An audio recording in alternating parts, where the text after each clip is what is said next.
Bueno, vamos a continuar. Andreina, ¿puede ver mi transparencia? Sí, doctor. ¿Sí estoy grabando? Sí, sí sale grabando. Ok, gracias. Bien, entonces, tal como hemos hecho siempre, ¿no? Antes de empezar a resolver nuestra locura, es importante identificar las características del enemigo, llamémoslo así. Entonces, esta es una ecuación, es un sistema, ya no una, es un sistema de ecuaciones diferenciales ordinarias. Fíjense bien, U1 solo depende del tiempo, U2 solo depende del tiempo. Entonces, sus derivadas son derivadas totales. Por eso son todavía ordinarias. Uy, se cortó la comunicación.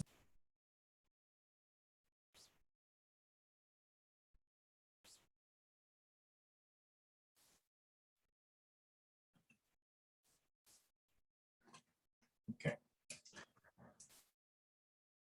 Creo que teníamos problemas. Creo que ahora... ¿Sí puede ver mi proyección? No. Ok, sí, hubo un problema de... Ya. ¿Y ahora? Sí. Ok, gracias. Entonces decía que todavía son ecuaciones diferenciales ordinarias, porque cada función, U1 y U2, solo depende del tiempo. Sistema, eso es lo que la complejidad que hemos traído ahora en este capítulo. ¿Qué más? Es algo que es vital, lo voy a poner con mayúscula, lineal. Eso significa que la superposición está disponible. ¿Qué más? Es de coeficientes constantes, ¿no? Entonces, todo esto de aquí son constantes. Entonces, fíjense bien, ¿no? De su curso de ecuaciones diferenciales, si ustedes trabajan con ecuaciones diferenciales lineales y coeficientes constantes, inmediatamente la función exponencial está disponible. O sea, es la que nos va a ayudar a resolver el problema. Y más concretamente, como estamos en problemas de vibraciones, sospechamos, de hecho lo vamos a asumir, que no solamente que es exponencial, sino que el exponente es de tipo imaginario. Es decir, la solución la vamos a asumir ya exponencial, pero además de tipo armónico, porque vamos a asumir que el exponente va a ser imaginario. Claro, más o menos, que es lo que estamos esperando. ¿Qué más? ¿Qué más? ¿Qué más? Es de tipo homogéneo. Fíjense bien, esto es algo que es importante. ¿Por qué? Porque es como que nos preparamos para atacar la solución. ¿Sí? Oscilación libre, problema homogéneo. Oscilación forzada, problema no homogéneo. Pero la forma que razonamos es diferente. Cuando es un problema homogéneo, la solución trivial aparece, hay como una posibilidad. Pero me doy cuenta, oye, no puede ser la solución homogénea posible porque yo veo que el cuerpo se mueve. Entonces, yo lo que tengo que hacer es busquemos algo que me haga que la solución sea no trivial para acá. Ese algo esa solución es, digamos, el proceso de solución me va a permitir calcular los eigenvalores, los valores principales. ¿Quiénes son esos? Son esos parámetros en el sistema que me hacen no trivial la solución. En cambio, cuando trabajo con oscilación forzada, ahí es un problema no homogéneo. A, X igual B. ¿Qué es igual a X? El inverso de A por B. Ahí está. ¿Sí? Es diferente. Por eso es importante, cuando tengan un problema, decir, todas estas características resaltarlas. Y finalmente, este es un problema de segundo orden. Entonces, ¿se acuerdan, no? Cuando era un problema de una sola ecuación diferencial, necesitamos dos condiciones iniciales. Entonces, en este caso tengo n ecuaciones diferenciales, es decir, n funciones que determinar. Entonces, ¿qué es lo que va a pasar? Pues ni hablar, que vamos a tener n por 2 condiciones iniciales. Pero todas las características son muy parecidas a lo que vimos en los capítulos anteriores, excepto esta de aquí. Ya no es una, es un sistema. Bien, entonces la solución, ya sabemos, va a ser de tipo exponencial y esa es la que vamos a trabajar. Entonces, la solución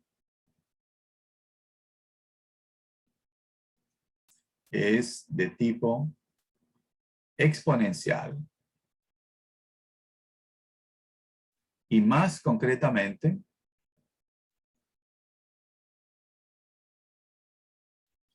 su exponente es imaginario. Entonces, recuerden, no busco U1, sino que busco U1 y U2 en forma acoplada. Entonces, vamos a buscar U1 que depende del tiempo y U2 que depende del tiempo. Entonces, igual que hicimos antes, lo vamos a poner como dos constantes, A1 y A2. Y por E a la I, omega T. Podríamos empezar con E a la ST. Y vamos a llegar a que la solución o el eigenvalor es de tipo imaginario. Entonces lo que vamos a hacer simplemente es ahorrarnos un poquito de álgebra. Porque ya sabemos, ya eso lo probamos en el capítulo 2. Que empezamos con E a la ST y ese era un imaginario. Entonces ya nos ahorramos un poco de álgebra. Así ya vamos a lo que nos interesa. ¿Sí? Entonces fíjense bien, aquí omega es la frecuencia natural. Eso es lo que queremos encontrar. Entonces lo vamos a encontrar tratando de hacer que la solución sea no trivial. Porque el problema es un problema homogéneo. Entonces usted se da cuenta, ¿no?, de que este término es el término común. Sí, claro, que tengo que tener un término común para las dos funciones, U1 y U2, porque el problema tiene, hemos dicho, hemos enfatizado mucho que el problema tiene que resolverse de manera acoplada. Si no hay manera, no tiene sentido decir, es un problema acoplado, sí, pero no hay ningún término en la solución que sea común. O sea, no tiene sentido. Tiene que haber un término común, es el E a la I omega T. Pero además hay cierta, digamos, libertad. Es decir, el U1 y U2 se pueden diferenciar de alguna forma. ¿Cómo se diferencian? Con el vector A1, A2, aquí. ¿Sí? Entonces tienen algo de similaridad, algo en común y algo que los diferencia. Allí está. Bien, entonces aquí hay que tener un poco de cuidado. Muchas veces esto lo ponemos así, simplemente, ¿no? U es igual a el vector A por E a la I omega T. Entonces, y como vamos a necesitar la derivada, entonces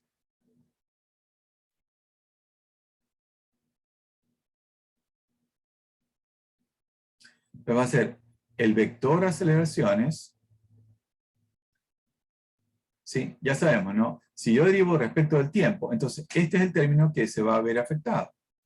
Entonces voy a tener en paréntesis i omega cuadrado, y eso me va a dar menos omega cuadrado, porque i al cuadrado me da menos 1. Entonces esto va a ser menos omega cuadrado, este es el negativo, por favor, cuidado. Entonces voy a poner aquí el vector a de amplitudes por e a la i omega tiempo. Los reemplazamos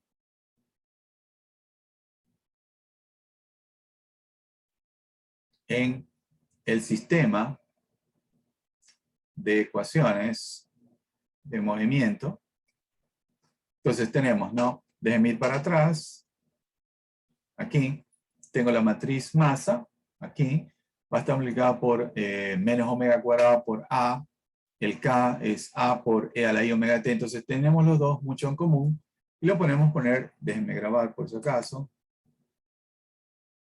Lo podemos poner allí.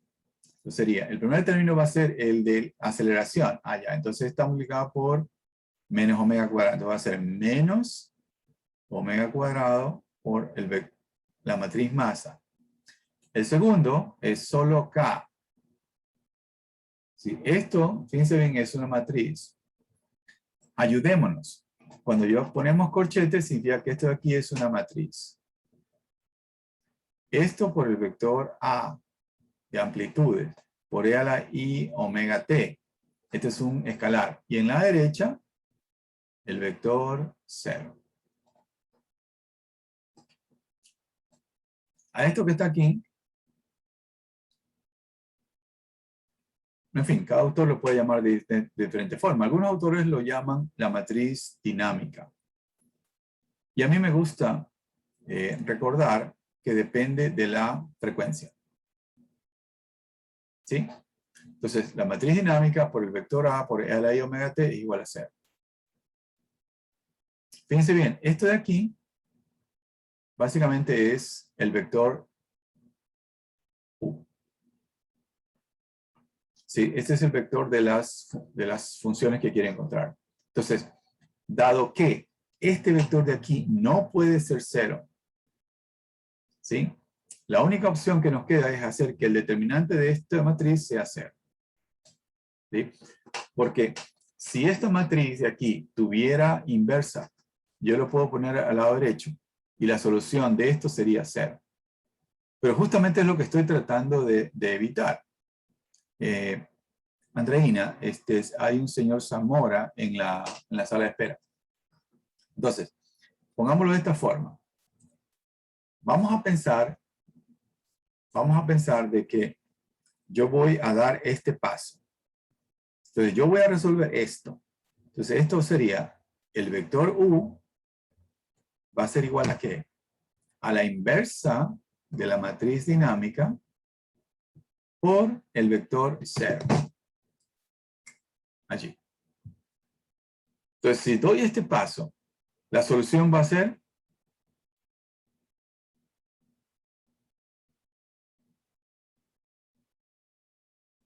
trivial. Entonces, ¿qué es lo que nos queda? Tratar de evitar que se dé este paso. Entonces, ¿cuál es este paso? Calcular la inversa de la matriz dinámica. Entonces, si yo evito que se dé este paso, entonces puedo evitar que U sea trivial. Entonces decimos, para que U sea no trivial, el determinante de la matriz tiene que ser 0, de tal manera que D no tenga inversa. Vamos a poner la siguiente transparencia. Entonces,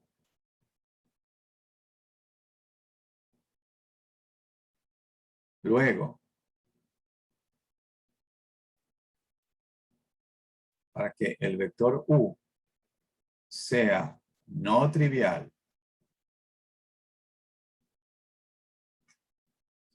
la matriz D no debe tener inversa. Entonces, para ello, su determinante debe ser 0. Ese razonamiento, por favor, hay que guardarlo en la memoria, ¿no? La memoria RAM de ustedes. Entonces, ¿por qué sale eso? Porque si ella tuviera inversa, la solución sería trivial. Y yo me estoy dando cuenta, porque yo veo el sistema, de que está moviéndose. Entonces, no tiene sentido ir a la solución trivial. Entonces decimos, ¿no? El determinante de la matriz D es 0. Fíjense bien, esto luce medio raro, pero realmente esto es una ecuación, esa es una ecuación algebraica. ¿Sí? Esta es una ecuación algebraica. Entonces, a esta ecuación algebraica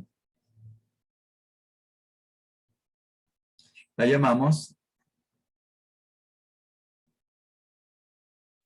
ecuación característica. Entonces, la ecuación característica me va a permitir calcular la frecuencia natural. Entonces, la solución de esta ecuación me permite calcular las frecuencias naturales. Entonces, específicamente, digamos, yo pudiera, perdón, déjenme ir para atrás, creo que el software MATLAB, yo le puedo dar estos valores, o sea, le puedo dar los símbolos. Si le puedo decir, por ejemplo, la matriz M tiene M11, M12, M21, etcétera, igual con acá. Y le puedo decir, sáqueme, expréseme en forma, en forma simbólica, expréseme esta ecuación. Y me da una ecuación algebraica. Para 2 por 2 no es problema, pero para 3 por 3 realmente es un chorizo bien largo. Y de ahí para adelante, olvídense, es una locura. Entonces, para evitarnos un poquito y mostrar el detalle del proceso, entonces vamos a hacer lo siguiente. Vamos a tomar los siguientes valores concretamente, ¿no? Para mostrar el resto del proceso. Entonces, para reducir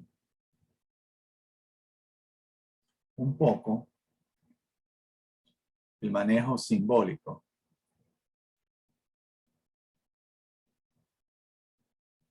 ¿sí? Tomemos los siguientes valores. Entonces, vamos a decir, por ejemplo, que la masa 1 la vamos a llamar M y la masa 2 la vamos a tomar como el doble. ¿Sí? Entonces, de esa forma me ahorro un símbolo. Y luego, los 3 resortes los voy a tomar como si tuvieran igual rigidez K. ¿Sí? Entonces, de esa forma me voy a ahorrar un poquito de trabajo. Entonces, acá tenemos la ecuación. ¿Sí? Aquí está la ecuación. Entonces, la matriz masa tiene M1, M2 por M cuadrado. Esta matriz es K1, K2, menos K2, menos K2, K2 más K3. Entonces, todo eso lo podemos poner de manera compacta utilizando estos valores de aquí. Entonces decimos, vamos a hacer ese reemplazo. Entonces la matriz dinámica, que depende de omega, va a ser, es un poquito grande, entonces por eso hay que darse un poco de espacio. Entonces la matriz masa tenía menos omega cuadrado por M1 y menos omega cuadrado por M2. Ahí está. Luego tenemos aquí K1 y K2, entonces sería más 2 veces K. Aquí era menos K2, menos K2, menos K2, y aquí era K2 más K3, que es K2. Ahí está. Entonces, eso es nos hemos ahorrado un poquito de la simbología. Y luego hemos dicho que debemos hacer que el determinante de D sea 0. Entonces ya sabemos, ¿no? Multiplicamos esto por el de acá. Entonces fíjense bien, tendríamos, esto sería omega a la cuarta, y estamos multiplicando este por el de acá, entonces sería 2m al cuadrado. Luego menos omega cuadrado, lo multiplico este por el de acá, entonces sería 2mk, y este por el de acá sería 4km, 4mk también. Luego sería este por el de acá, entonces sería más 4k cuadrado, menos en la otra dirección, entonces sería menos k al cuadrado, y eso lo hacemos 0. Entonces fíjense bien, esto es lo que hemos llamado la ecuación característica. ¿Sí? Entonces, la ecuación característica en general es de orden 2n. Entonces, en este caso, el número de grados de libertad es 2, y entonces la ecuación característica de este caso es de orden 4, y ahí lo tenemos, el orden más alto es 4. Etcétera. Si fuera de orden, si tuviéramos 10 grados de libertad, el orden sería 20, es decir, el término más alto, o el exponente más alto de omega sería 20 en ese caso. Listo. ¿Qué más? Fíjense ustedes que tiene exponentes o los términos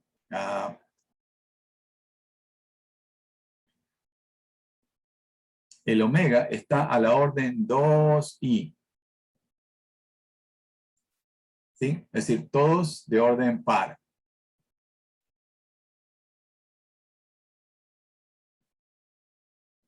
Entonces tenemos el término I0, aquí está I0. Tenemos I1, aquí está. I2, aquí está. Entonces, pero no hay impares. Entonces, ¿qué implica eso? Que en general, si yo tengo omega, y aquí tengo la función, entonces, recuerden que yo trato de buscar omega que me haga 0 esta función. Pero esta función solamente tiene términos pares. Entonces, lo hace una función par. Entonces, la función va a tener esta forma. En este caso, va a ser así y para allá. Y como es solo orden par, es simétrica. Entonces, por ejemplo, aquí, si yo le pongo el negativo de este de acá, como este es par, el valor va a ser el mismo. Entonces, vamos a tener una función par. Entonces, este de aquí va a ser más omega 0,1. Y este de aquí va a ser menos omega 0,1. Este de aquí va a ser más omega 0,2. Y este va a ser menos omega 0,2, etc. Entonces, en este caso, la función de orden cuártico tiene 4 soluciones. Como la función es par, voy a tener en parejitas, más menos omega 0,1, más menos omega 0,2. Si esta función fuera de orden sexto, o sea, tuviéramos un sistema de 3 grados de libertad, entonces este ramal de aquí se daría la vuelta y bajaría y me definiría una nueva frecuencia natural. Del otro lado, en forma simétrica, otra frecuencia natural. ¿Sí? Entonces, en este momento lo que intentamos es calcular las dos frecuencias naturales, esta y esta, que van a ser iguales a las de acá, pero con signo diferente. ¿Sí? Entonces, por favor, mientras regresamos, hacemos un receso, por favor, alguien que se ocupe de tratar de obtener las frecuencias naturales. Entonces, recuerden, en estos casos, lo que hacemos es, definamos lambda como omega al cuadrado. ¿Sí? Entonces, este es de orden lambda cuadrado, aquí sería lambda, y estos dos serían términos independientes, y podríamos tratar de calcular los lambda. ¿No? Por favor, ustedes, vamos a poner la siguiente transparencia. Entonces tendríamos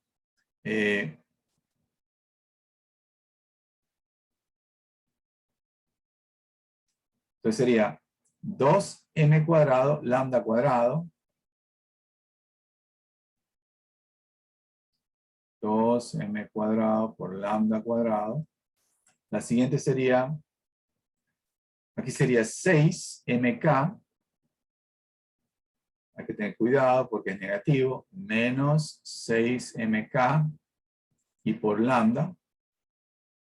Y finalmente, más 3k cuadrado.